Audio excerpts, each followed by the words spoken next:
রেজাউল করিম আবরার তিনি বুকের উপরে হাত বাঁধা হাদিসের উপরে অভিযোগ করতে গিয়ে বুকের উপরে হাত বাঁধা হাদিসকে জয়ী প্রমাণ করতে গিয়ে দুটো অভিযোগ করেছে।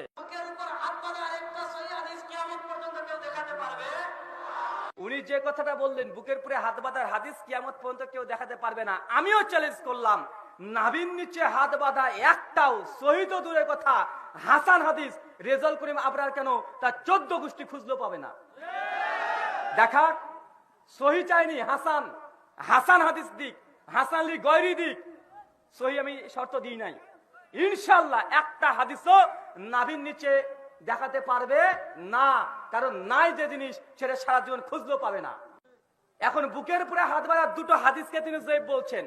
সহিহ খুজাইমার 479 নম্বর হাদিস বলছে মুআম্মাল বিন ইসমাইল তিনি হচ্ছেন মুনকারুল হাদিস। কে বলেছে? ইমাম বুখারী রাহিমাহুল্লাহ বলেছেন রেজাউল করিম আবরার এখানে সিটিং বাজি করেছে। ও যদি মায়ের দুধ খেয়ে যদি এত বড় হয়ে থাকে, ইমাম বুখারীর নিজস্ব গ্রন্থ তারিখুল কাবির আছে, যারা তাদিলের কিতাব তারিখুল কাবির আছে, মুআম্মাল বিন ইসমাইলকে নিয়ে এসেছে রাবি নাম্বার 2107।